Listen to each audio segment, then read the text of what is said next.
Right. So, ladies and gentlemen, we have with us Mr. Saumil Mehta, the director and country manager, the Kraft Heinz company. Mr. Saumil, what is that one thing that you always say yes to with lightning speed? Movies, or any form of entertainment, I would say. Wow, entertainment. Fantastic answer, Mr. Saumil. Ladies and gentlemen, we have with us Mr. Sridhar Rajagopal, the head of sales, marketing strategy, and M&A Otis India. Mr. Sridhar, I mean, wow, what a title. Yeah. What we is have that to one? work at lightning speed to deliver all that on the title, yeah. But my favorite is a vacation, so lightning speed, yes to any vacation. Fantastic. All right. Third, we have Mr. Rohit Lamba, the Vice President, Sales and Marketing, Head Branding, Jindal Steel and Power Limited. Mr. Rohit, what is that one thing that you always say yes to? Ladies and gentlemen, we'll have Mr. Rohit join in and answer that question. Till then, we have Mr. Karthikeyan K, the co-founder and CTO at KreditBee. Mr. Karthikeyan. Yeah, I think in the context at which we are talking, right, I would say that anything that any of my developers comes, which will help the customer experience improvement, it's definitely yes, right? Oh, absolutely contextual and sticking to the topic. Mr. Karthikeyan, you could have said yes to anything, not just career-wise, just movies, vacation. If you were to open that gate, what would it be? It would be probably a vacation maybe, but yeah, nobody's asking that question now because of all this transformation that's going on and the situation that we are in, right? Yeah, so because of that, yes. Mr. Karthikeyan, I strongly believe if you can't take a vacation, at least think that you can take. So, fantastic. And last, our amazing moderator, Mr. Ankit Goenka, the head of customer experience, Bajaj Allianz General Insurance. Mr. Ankit? Yeah, Nikita. So I would say yes to any party. I like how we've got this variety of gentlemen who, from vacations to partying to movies. Wow, entertainment is the thread which is binding all our. I guess we all are missing that piece, so perhaps that's the thing which is coming out. Fantastic answer, Mr. Ankit. Gentlemen, stage is all yours. Mr. Ankit, over to you. Thanks, Nikita, and thanks everyone for joining in. I'm really excited to moderate this particular session because the eminent panel today that I have, Saumil, Sridhar, Karthik, and trust me, guys, next 40-45 minutes, you're going to hear some really interesting facts and insights because we have a variety and a great flavor of various industries today in store for you, right? And the panel discussion today, that we have, gentlemen, in front of us is right tech at light speed. Okay, and to link up to that discussion, let's go back 17 months back. Okay, when pandemic hit us, all the BCB plans were thrown in the dustbin, or perhaps were there only on papers, right? And I guess the magical thing which happened, which rather saved the entire industries is technology. If technology wouldn't have been there, frankly speaking, I don't think people would have really survived during this entire pandemic, right? So technology actually, I that's why I associate technology in this last 17 months as magical, right? Having said that, at times we kind of become slaves to technologies, right? We tend to just look at the technology, not really look at the use case, right? And when I say use case, I primarily means the data, customer insights, right? And I strongly believe that any technology driven customer experience has to start with customer insights, which is the customer data that you have, right? And from there on, you do your entire analysis, you do your gap analysis, you understand your customer needs, which could be a stated need or unstated need, and then look at the right technology for deployment, right? So with that, let me bounce a question to Saumil, right? Saumil, in your industry being, the consumer product, Heinz, right? Technology obviously would have a very limited role, as per my understanding, right? but data obviously would be very, very crucial. So if you can share some insights, some real life examples at how data has actually driven the entire customer experience and technology piece in your organization. Thank you, Ankit, for the pertinent question. I dissect entire CX piece into four verticals. Not four, but I'd say two broad, which is B2B and then B2C. And then within B2B, you will have products and services, and obviously within B2C, you will have products and services. In my industry, is completely on B2C and into product, which is I would say the context whenever I speak something that's pertinent to my experience as well. Data is very crucial in consumer product space, because without data, you cannot even think of launching the product. Now, data can be multiple. I have seen how technology and at how at light speed we have evolved in terms of capturing the data. So till I would say decade, 1.5 decade back, none of the consumer goods company will have data as to where exactly their products are being sold, right? And consumer today, if you say something like a mobile phone, you know which person has actually picked up that mobile phone. Okay, and if it's a ketchup bottle of a ketchup, at least you know that till which retail store it was placed, if not consumer. Obviously, the e-commerce platform allows us to even know which consumer has bought it, but e-commerce is still not more than 5% of the overall packaged food and beverage sales. So at least for 95% of our products, in terms of the technology that it has evolved, and that is one area where light speed interventions are happening.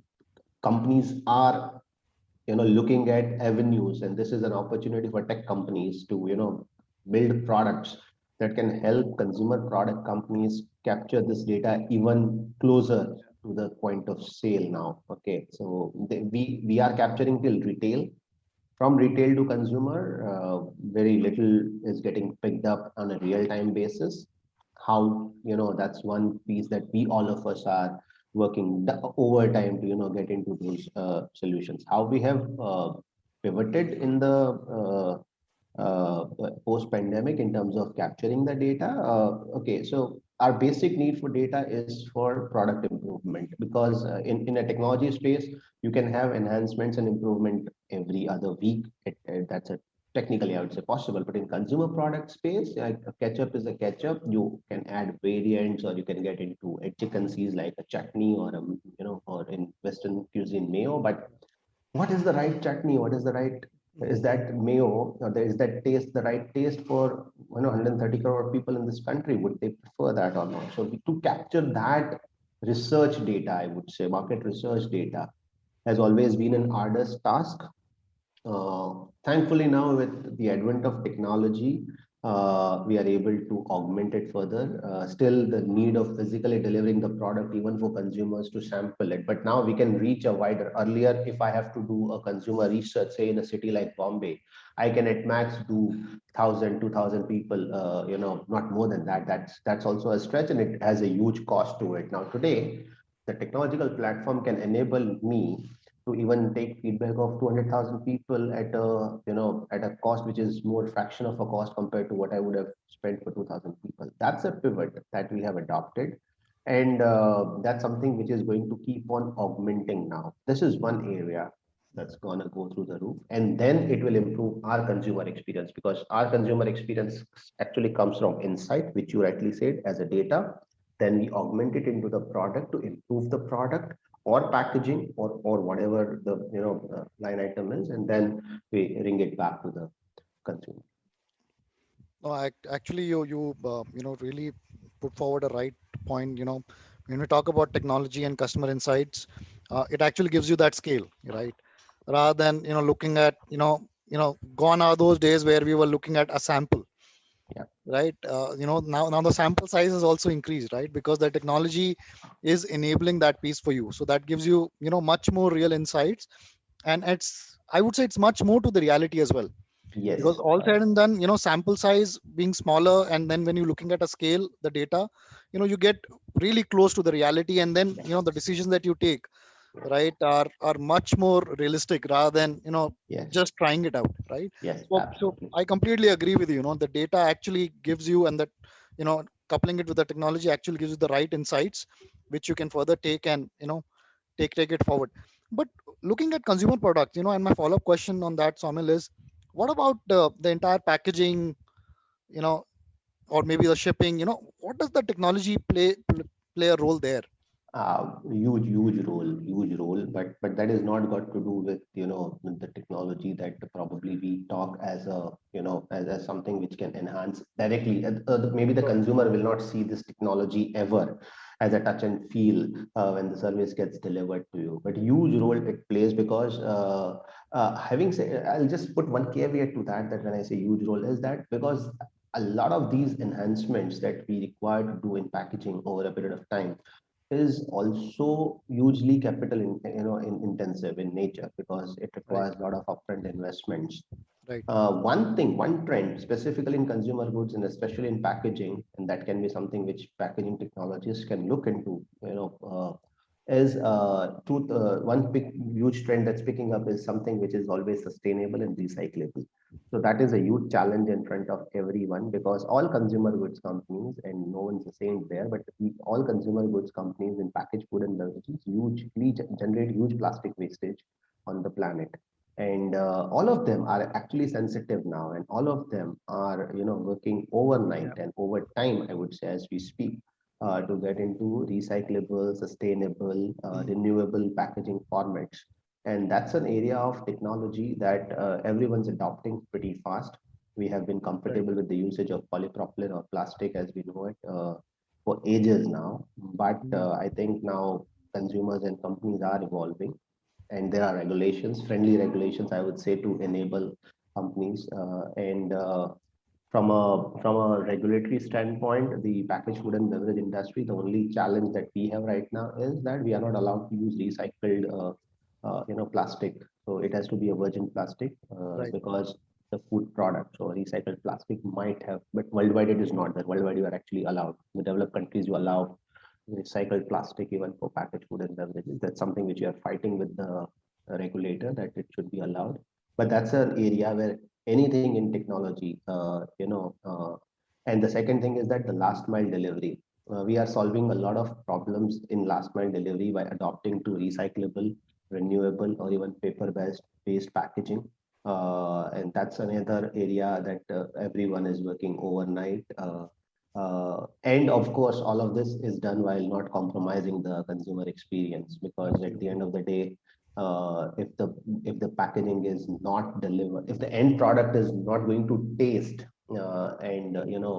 as it should have tasted, if it gets contaminated through any of these transformations or transitions, then the entire thing goes for a toss. So yes, huge work happening on that front on packaging as well. Great, Saumil. Really great insights. And as you mentioned, customer experience, is the key. And I would say gone are those days when people used to say customer needs to be at the center of everything that you do.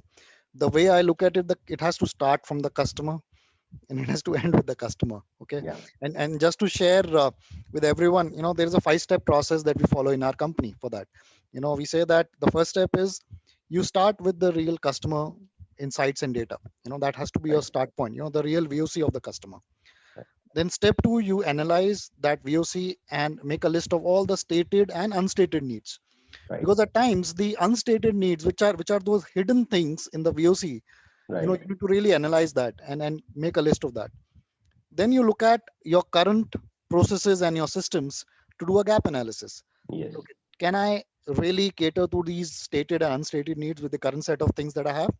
If not, this is what I need to do, because that helps you in prioritization as well. Yeah. Right. And then the 4th step is you actually look at the technology on the 4th step and then go ahead and deploy that technology. And then at the 5th step, you actually build those control matrices and also take a feedback from the customer. Right. So that's how we go ahead in our company to really drive the entire CX piece with technology. And with that, I want to move to Karthik. Okay, Karthik, in your organization, lending, how does the entire technology stack plays a crucial role? Yeah, thank you, Ankit. Hello, everybody. Right, before I just come to that, right, I think I just want to touch upon what Saumil had told, right?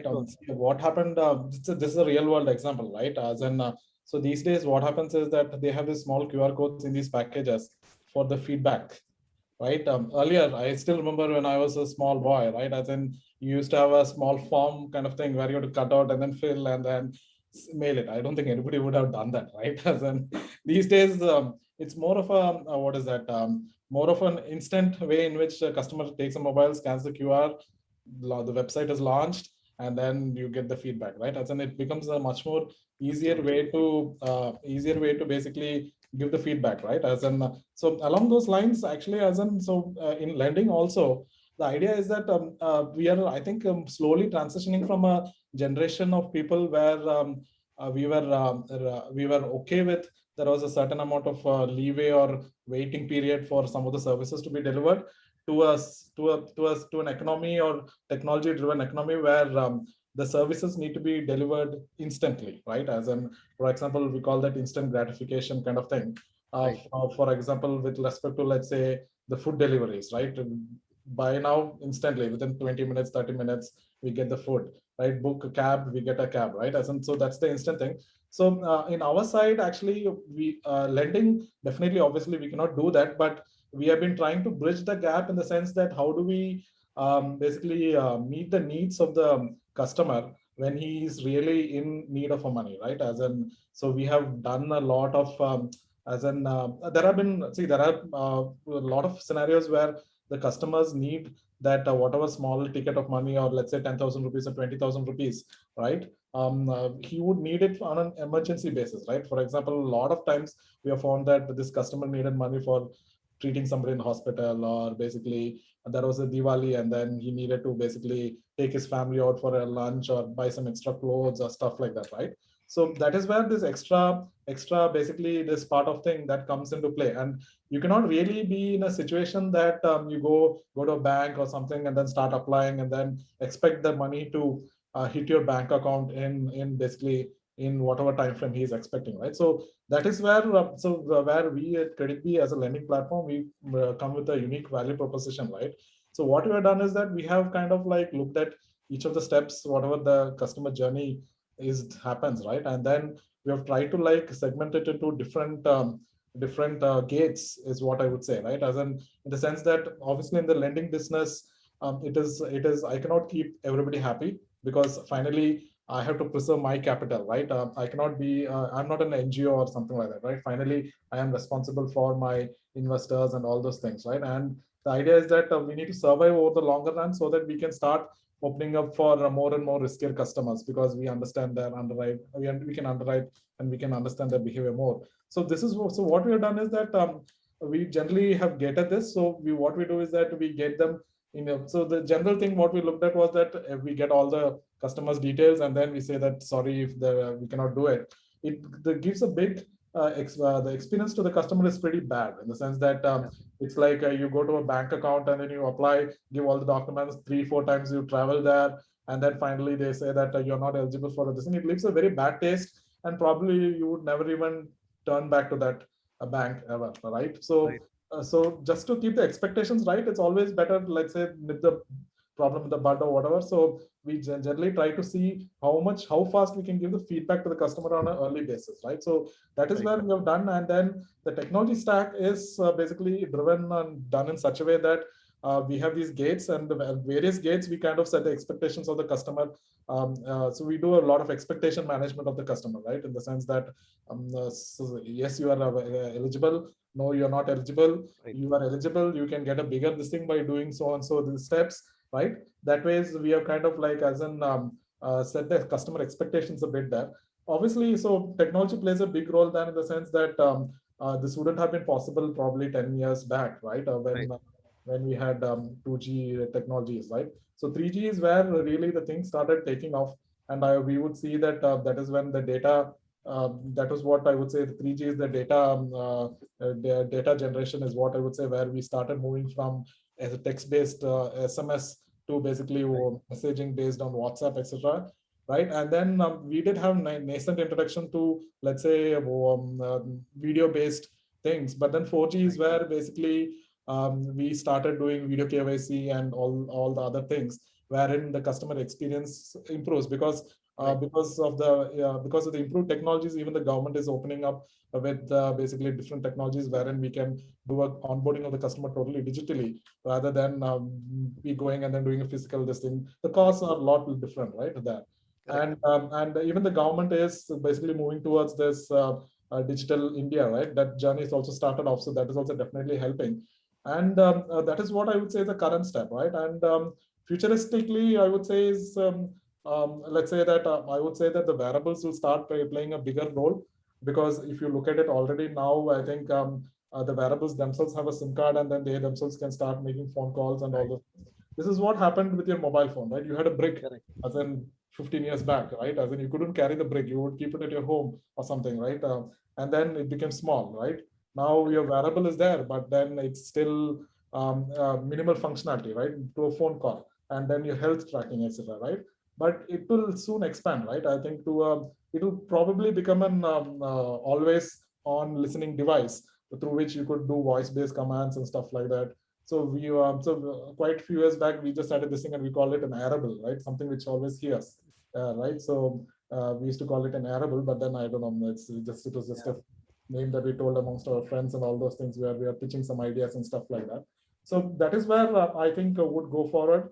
Technology with respect to 5G definitely will help, in the sense that you can do from this 2D dimensional video KYC and all those things to more of a 3D based this thing where, for example, you can do a face ID, more stronger verification of the customers, etc., can be done, right?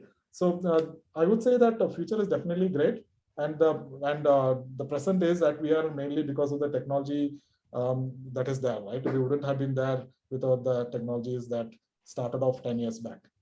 No, I completely agree with you, Karthik, and choosing the right technology stack, obviously plays a crucial role, because if you go wrong in there, the whole experience goes for a toss.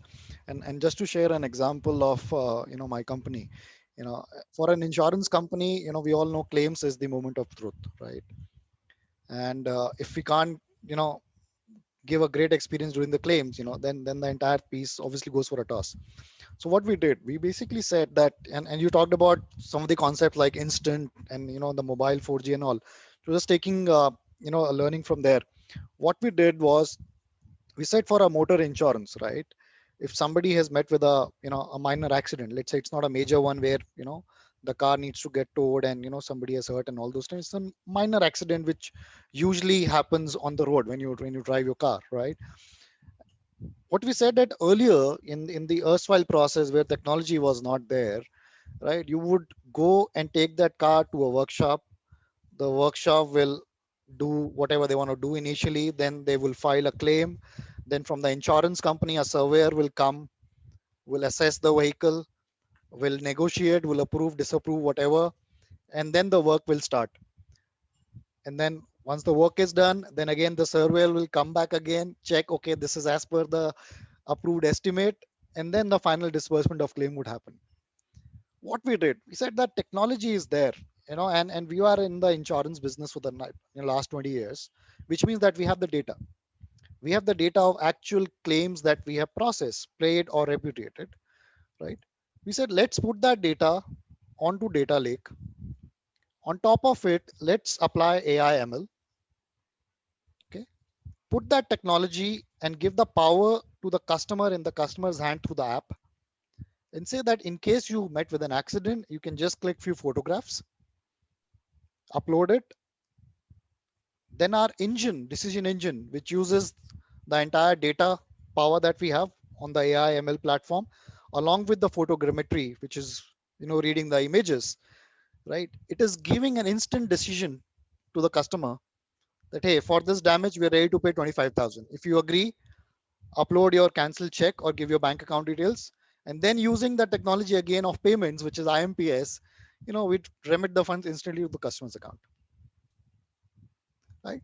So technology stack used at the right use case, I guess that's the key, which can actually help, drive the overall experience of the customer. Now, and with that, let me go to Sridhar. And guys, Sridhar actually brings in a very different perspective, right? Because the company that he's from, Otis, right? He has one set of customers who are the buyers. the other set of customers who are the actual users, the passengers, let's say an elevator, right? So you and I basically, using the elevator day in, day out, right? Being the user of it while we have not purchased that elevator, right? So Sridhar, give us your perspective on this entire data and technology piece from your organization standpoint. Sure. Ankit, can you hear me? Yes. Okay. So I'll just, thanks for the introduction and navigating the conversation to here, a very interesting juncture. Just give you a couple of context points to come to the data and technology. So Otis maintains just over 2 million elevators worldwide. And we move 2 billion people equivalent per day. So we move the population of the earth every 7 days. And by that logic, we are the largest transportation company in the world. I think number 2 would be Indian Railways, moving about 500,000 people a day at its peak. So that's one side, driverless transportation company. So these are automatic vehicles moving in hoistways across the world, moving public at large. So that's one context to understand. Second is a lifetime maintenance and customer experience model. Just to give you a context, the first elevator in India was installed at the Viceroy's house in Kolkata, which is now the Raj Bhavan, 1892. So we still maintain that lift today. So it's 130 years continuing to maintain. It's been upgraded 3 times, but still maintain that elevator. So clearly in the physical world, we've done a good job of customer experience because we still have that maintenance here. Now, question is, how do we make this digital transformation from this context? That's the second piece of the context. The third piece is, for some reason, it's any form of man trap or elevator incident is a very heavy media-friendly topic. Some forms of transportation have this disadvantage that it, for some reason, garners a lot of attention. So just imagine a minister is traveling in a lift and lift is stuck for 4 minutes. It's a serious issue. It becomes a big media topic. So man trap and elevator related safety challenges are a serious concern for people, maybe because of the claustrophobia. Maybe it's Bollywood and Hollywood, very dramatic elevator scenes where the villain comes in the last minute and opens the elevator door with the hand. So there's an element of claustrophobia and fear around in a trapped in an elevator, which creates a lot of dissonance and discomfort, and it will be like worst company with just one man trap situation. So you look at these 3 dimensions, and then we now look at how do we leverage the digital technology to go to the next level. So for us, 2 things are important, employee experience and customer experience, because it's our fleet of field employees whose access to technology, empowering them with the right technology will be a key driver of the customer experience. So here we are looking at 3 different categories of technology and to improve customer experience. The first is the elevator maintenance itself. So IoT is a key player. So Otis launched IoT in around 1995, long before that terminology was even used, because it's so fundamental to a business, right? So we have a controller in the machine room, which can be read through a PLC reader, put a SIM card, and we can send the data to our control room. So we are in the process of connecting all the 2 million lifts to the control rooms in the various countries. And this is linked to about 40 sensors we place in various parts of the elevator. Through a Microsoft Azure software, we are able to fairly predict what pattern of failure is going to happen. And we also are in the process of a 2-way maintenance. In around 20% of the cases, the engineer expert can reset the elevator remotely. Does not have to go to the site, because that's a hugely time-consuming activity, especially in a metro city. So that's one level of technology and tools. And the field people have their own tools. It's all on iPhone. So various apps to judge, to assess the elevator performance and what. So the person is aware of the fault and can go prepared with the spares and the inputs needed to go and fix it, so that the downtime is handled straight away. So that's one level of thing. Second is connection to the elevator cab. So through voice and video, we are now able to connect into the elevator cab. So you can provide any form of advertising or entertainment from the centralized control room. So different content going to different elevators in the country. That is feasible now. Great. We can do that. And also a trapped passenger can press a button and see the video of our engineer or see the video of a help center and get assurance that somebody is coming to handle them. So the connection with the elevator for passenger experience to give them some comfort, that's one level. And the third level is the access to the lift itself. So now we are able to analyze the traffic pattern of arrival of people. So if you take a very hardcore commercial office in India, pre-COVID, the density was twice the density of the building design itself. There were usually 1.5 times more people traveling. Or you go to a city like Hong Kong, you will see long queues of people waiting for the elevator. So question is, so we have now got technology by which we can anticipate the arrival pattern of people during peak hours and various events and bring the elevators to the lobby automatically. The system automatically takes a decision on how the elevator movement takes place. And secondly, through facial recognition and through the mobile phone itself, through the Bluetooth in the mobile phone, we can identify the passenger and the floor the person wants to go to and assign an elevator automatically. On the mobile phone, let the person know you take elevator C. And the idea here is to group people in nearby floors together so that like people going to 10, 11, and 12th floors are grouped together in an elevator so that you have minimum stops. Our criteria is to minimize the number of stops before a person can reach his particular floor. So we do smart grouping to make sure that the travel time is although it's just 60 seconds, it's still lesser than that as much as possible. So this is the second level of the third level of technology that we are in. So it's how people access the lift, the time to their destination, how we can minimize. Second is inside the car, how to make sure that people are safe and are entertained. And the third is in the maintenance standpoint, both customer and field experience. So this level of data technology needs to be handled. All standard technology, nothing exotic. So basic IoT, basic Bluetooth. But the challenge is in bringing it together in such a way that it's relevant to the people and their employees and can improve their experience. No, definitely, Sridhar, rightly put, at the end by you that it's not about the buzzword. Okay, so don't really go by the buzzword of the technology, that today is prevailing. Actually look at what is really relevant for your business use case and then go ahead and deploy that. And I must mention this, Sridhar, that a lot of information and a lot of learning for me individually today, the kind of insights that you gave, and I'm sure all our audience also would have enjoyed that. And one piece which I really liked about is the entire employee experience which you spoke. Okay, because I'm a strong believer that if your employees are happy, if their experience is world class, they will make sure that your customers are happy. And that's why an equation which I strongly believe is employee experience is equal to customer experience. Correct.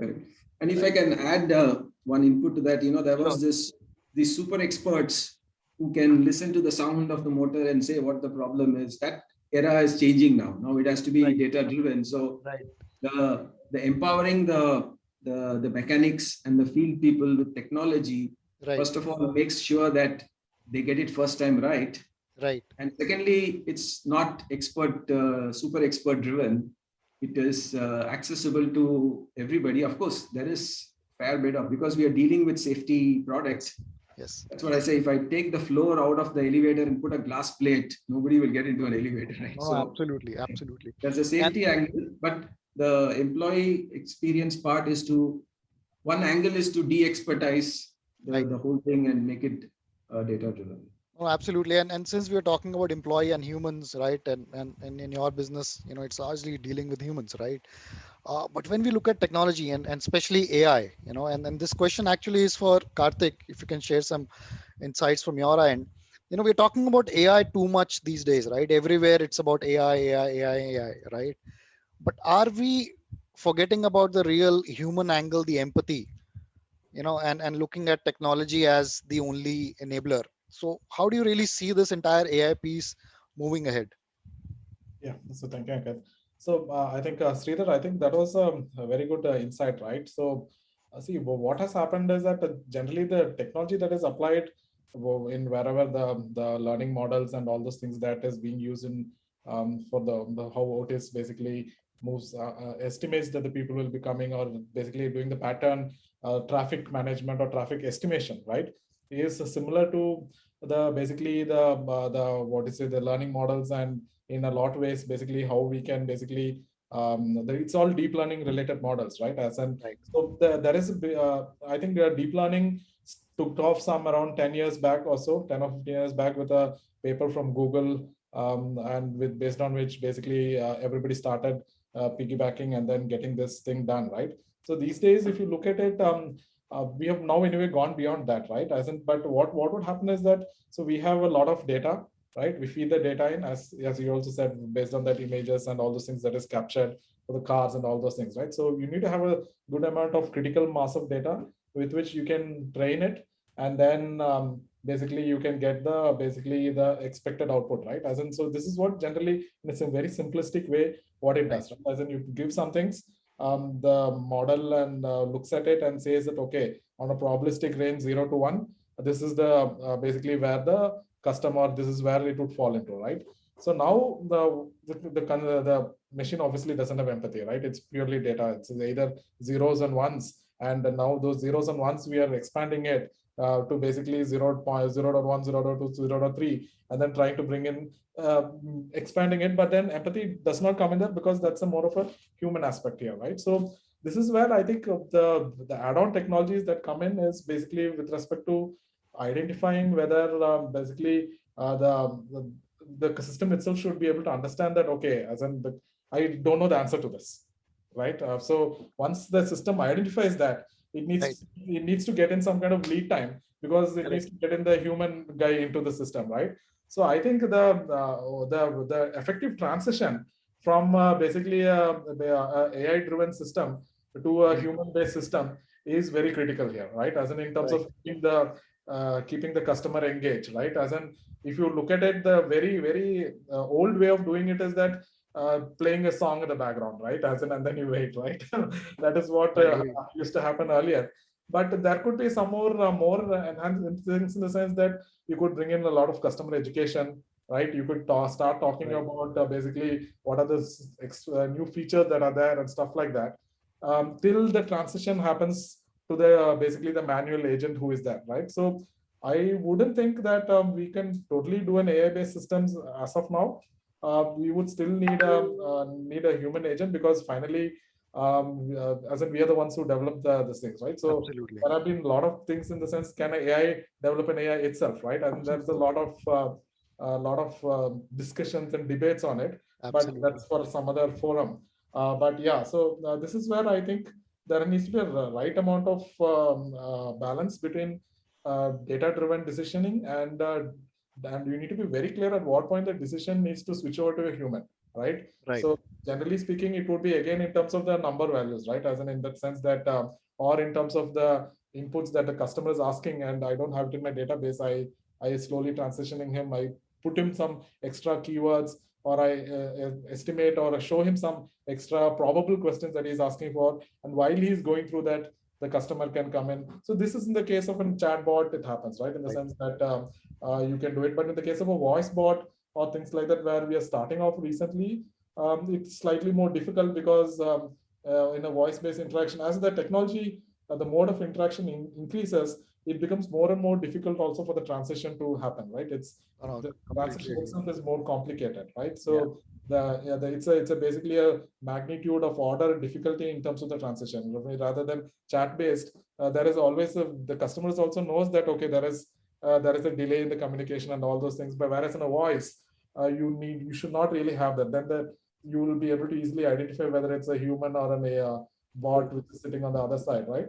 So I would say that in chat-based systems, we are fairly, I think, advanced in doing that. But more in voice-based systems, I think we are still in a rudimentary phase to basically do that, right? So definitely, I think empathy is very important, and we need to know at what point we have to switch over, right? As in, that's very important to identify, and then we need to have the necessary amount of people who are there based on the customers that we are servicing, right? Based on the call rates that are coming in, etc. And all this, we need to have the estimation and so on and so forth.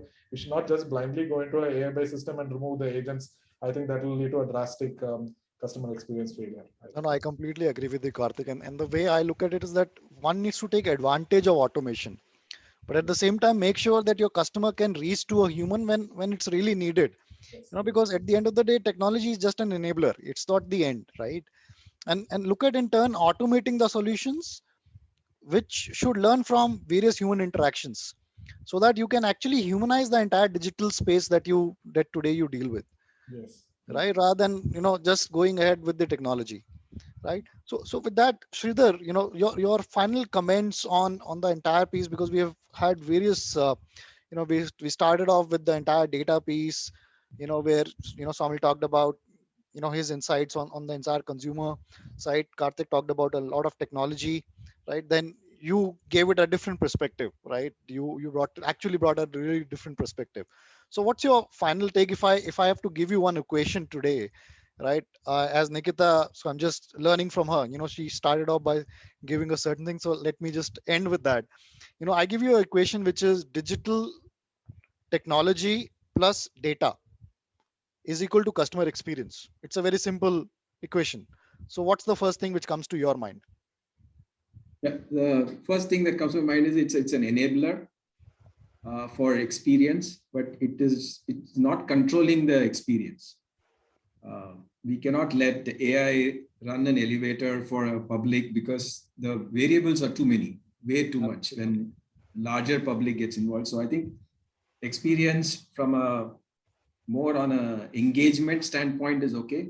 Right. But in the product itself and in the control of the product and the handling of the product, I'd say better with humans for now.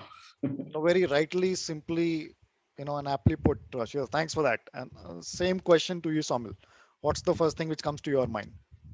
The first thing that anytime in any business problem that comes to mind, or anything that comes to mind, is what is the insight, or what is the problem that we are solving for. Everything is secondary. Everything else, as Sridhar just said, is enabler. Absolutely. Everything else is an enabler. It can be technology. With the topic of today is that technology, what technology will adopt at light speed. I think I don't think I'll adopt any technology at light speed. I'll adopt an insight at a light speed. Absolutely. And then find the right tech to solve the problem that is coming from that insight. Great. Thanks, Saumil, for those insights. Karthik, what's your So yeah, the slight modification equation is approximately equal to, right? That is what we need to put the tilde on top of that, right? So yeah, definitely, right? Since we probably, I think we are not as in 150 or 150-year-old organization like Otis or Kraft, right? As in hundreds of years old. So we have this unique advantage of being digital, starting from the digital space from the beginning. So definitely, I think what we have done is we have leveraged on the entire whatever the data that we have, right? And this is what primarily drives the basically customer experience, right? Though we do basically even do the manual way of basically reaching out to the customers and then getting the feedback back, right? Because finally, that is the ground truth, right? As in, you need to have a feedback loop into any system, which is a human element, without which I think without which you cannot really get 100% accurate the estimation of what is really happening on the ground. So definitely yes, right? So it's approximately equal to that. We do a lot of optimizations based on the data, but we do basically a general validation of that whatever changes we are doing by getting actual customer feedback based on surveys, or asking our agents to call back to the customers who face the issues and then asking them what it is, etc., so on and so forth, and getting a feedback and saying that, okay, this has really solved the problem for him or not, right? So that is what the idea is, in which we can help with technology. It can help. So when we see this pattern, we generally solve it. We know the customers who have faced it. We get back to the customers and get a confirmation whether that whatever solution we have done is really worked for them or not. Yeah. Absolutely. And, I sincerely, thank each one of you today taking out time and giving real insights. I really enjoyed it. I hope our audience also did, like the same.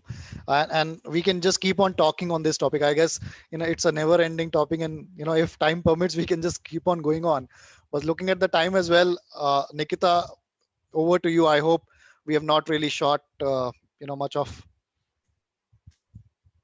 Absolutely not. I mean, gentlemen, honestly, we wanted this session to go on and on. It's just that time is such a constraint. What an amazing session that was. And I think the crux has to be when you've got such leaders, right, from such eminent companies come in and say, tech is an enabler. By the end of it, whenever the customer faces any issue, there has to be somebody talking. I sincerely wish a lot of companies could hear that, because the number of times I have been half an hour of call just to find myself talking to a machine is too damn high. Fantastic, gentlemen. What a pleasure to have all of you with us today. Thank you so very much yet again. Thank you. Thank you. Thank you, everyone. Thank you, everyone. Thank you.